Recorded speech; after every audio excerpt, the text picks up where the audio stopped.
right, everyone.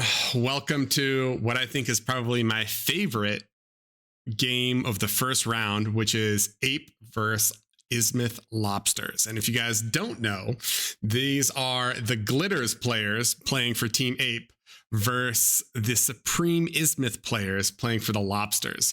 So this is kind of a battle for the hearts, the minds, and the souls of all of the pub players who constantly go between those two maps. And I am blessed with Aiden and Polygon, who are going to be helping me co-cast these. So hopefully we get to see some good games, some exciting games. Thanks for having us, Volshuk. Gentlemen, how do we feel between those two? Are you guys leaning towards Glitters? Are you leaning towards Straight? I mean, can we impact this at all? What do we think? Aiden, what do you think? Thanks for the handout, Polygon. Listen, I've played both Glitters and I've played Isthmus, and I'm going to be honest, I favor Isthmus because that map tends to favor the more strategically minded player. There's many avenues of attack on that map. You're really able to learn all the different positions and styles of play.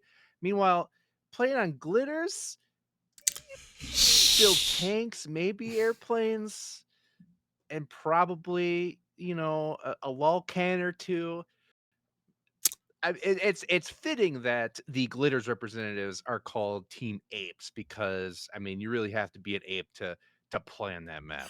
Okay, whoa. Hold on. We are not calling names here. Glitters is a great newbie map. I am going to take the opposite of you. I'm going with Glitters. I think Glitters is a better map to prepare you for a lot of the games. And I think Glitters in general is a more enjoyable map for me. I'm pulling for Team Ape for this one. No favoritism, no bias as a caster, of course. But no biases. No bias. That's right. All right. We missed the bans. That's on me. Apologies. I'm not sure what they banned. In terms of picks, Lobsters are the opening. They're the lower OS team, so they get the first pick, and they are going to pick Tangerine. Gentlemen, talk to me about this map. I'm surprised that this map was picked. You know what? I immediately take that back. I am not surprised at all. Isthmus players are very comfortable in water, so it of course makes sense that they would want to pick a map where they can flex their strengths and really take an advantage. I'm going to have to agree with Aiden there. This is going to be the lobster's natural habitat with all this water, these beaches. I think they're going to feel right at home, the Isthmus lobsters. The Ape players, on the other hand, they may give the Isthmus lobsters a run for their money. They have strong fronts on Glitters, and they may put that to show here. Yeah, I mean, I definitely think that a lot of the frontline play is definitely going to be interesting between these two. And I love that Ape's next map is like, hey, what's a narrower map with choke points and no water? Altered Divide. Here we go, boys. That has to be another natural pick of the Glitters representatives. I think both of you know I am not a fan of this map in the slightest, precisely because of those choke points. But I do know that with all that reclaim in the middle of the map, teams have been able to pull quick games out of this one instead of stalling it out to 30, 40-minute slugfest. So I'm excited to see what happens here. Yeah, I definitely think it's fun. I mean, there's a lot of early action for that reclaim fight, so I'm excited. And Isthmus Lobsters going for Erebos for their third pick. Gentlemen, how shocked are we that they chose a map with water? Just not shocked at all. I do think that the lobsters are going to find themselves at home in their comfort zone with all this spacious room, all this water to control. It's going to be an interesting fight for sure.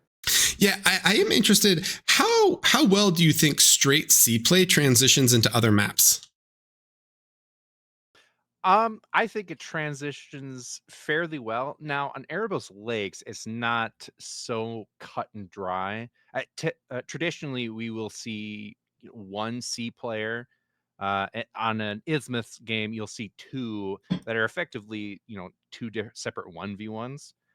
So what I'd really like to see is how Isthmus Lobsters really integrates their team into their C strategy. I think it'll also be important to see how well if they do go naval, how strong their naval player is, because it's not so much open as it is on Isthmus, right? It's going to come down to micro and unit composition.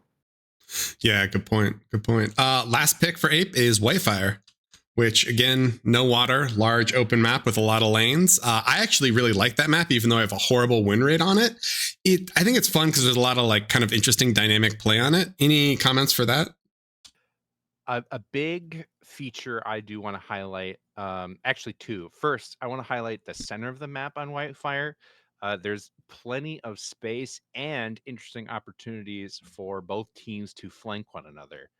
The second main feature are the two hills, bottom left, top right corner of that map. I've seen interesting plays come from that hill, and I've seen duds come from that hill. So I think it's the thing we should be looking for in this game, if we ever get to it, of course, is how teams utilize that hill. All right. And with that said, I think we are hopping to the game. I hear players spawning. So let's get started, gentlemen. All right. So for the red team, these are the Lobsters. We've got Outlaw, Teener, Skyfire, Blossom, and all the way in the corner by his lonesome, Rolex. Looks like a pretty good mixture of core and of arm. And up top for the blue team, Cheetah, the champion ape. He's the silverback of all the glitter scene. Looks like a lot of arm. The Admiral, Rompy is core, Near is arm, and Jagamu, whose name I probably am not pronouncing correctly, is core as well. So a lot of bot opens. This map has so much reclaim. It's honestly ridiculous the amount of reclaim it has. It's got 630,000 energy and 9.5k metal. So it totally makes sense. I'm on board with these bot opens. An interesting strategy. It looks like Skyfire and Blossom are co-opting a lab at the bottom east. Oh yeah, here we go. Little co-op straight into Janice. All right, I think we can all get behind this. Who doesn't love early Janice? I feel like it's super risky though, right? Doesn't it just get run at by scouts and die? Well, if a Janice can take out one scout, the problem appears when there's more than one scout. So if Cheetah can recognize this early Janice rush, scouts should be able to take care of this. Yep, and they saw it on radar, and so he sees it coming. He's got two scouts. If he splits them, I think he should be able to do quite a bit here. It looks like Admiral's going mid to take these mexes and hold it. And this Janice is still pushing in, so we'll see.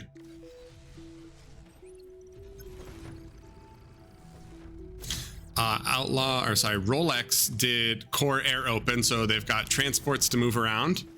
What else do we have? We've gotten a full scout on their base. That's some valuable information. Oh, he did get the full scout. Did they not open air? It doesn't look like it. Oh, well, I could see, actually, I would say that there definitely is an argument to be made for opening, an Outlaw Elite's flying. There's so much reclaim that it's kind of nice to have the bot open just to scale. Cheetah is running towards the front here. Janice, all right, he takes a Janice shot, but he snipes the stout, which is huge. And Outlaw's commander is in a transport going somewhere. Is this a comm trap, gentlemen? I'm a little concerned. Well, the yellow player is flying just outside of radar vision, so they got a glimpse of him for just a second. I'm not sure if they noticed, though. He doesn't see it now, though. Oh my god, he's coming in. Is he gonna get the D-gun on the lab? Oh, not like this, Cheetah. Outlaw Elite says, get your glitters filth out of here. He gets the lab. Oh, no. Well done, Outlaw Elite. Good lord. Oh, my God. And he picks up and he's going elsewhere. There is no contest for this lift here. There's no air. There's no fighters. Maybe, is there any anti-air being built? There is one anti-air turret in Jagamu's base.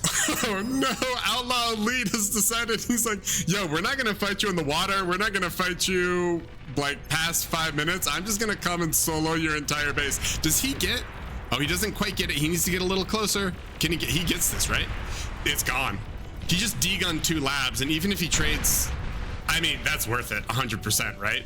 1 comm, 2 labs for early, and now they can just push through. Skyfire is just walking into their base.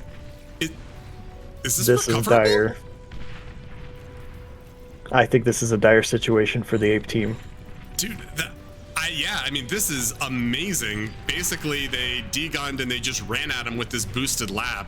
I am a huge fan of this just absurd aggression. It's funny because people always talk about how Ismuth is such a slow, kind of porky map, and they say, you know what? Just because the map is porky doesn't mean we have to. We're going to go all out and just start running at you guys. Cheetah's comp goes down. The Admiral might go down too. Oh my goodness. Dude, yeah, they are. This is looking ugly. The lobsters came to play. Oh, the resign vote? No way. No way they resign. I mean, it does look pretty much impossible to come back from this one.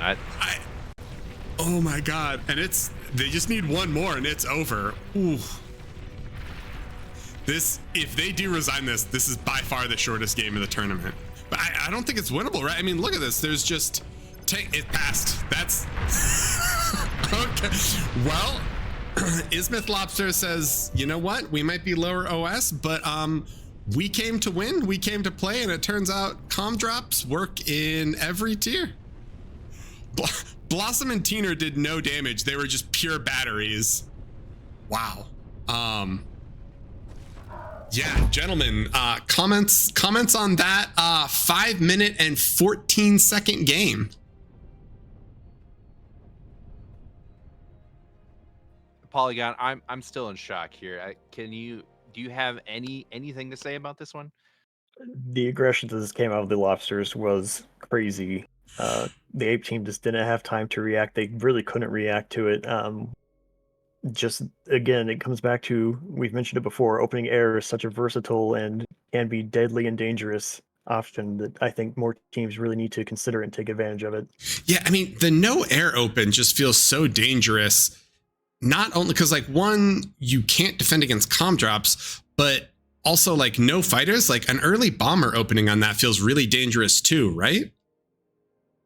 I would have to agree with that.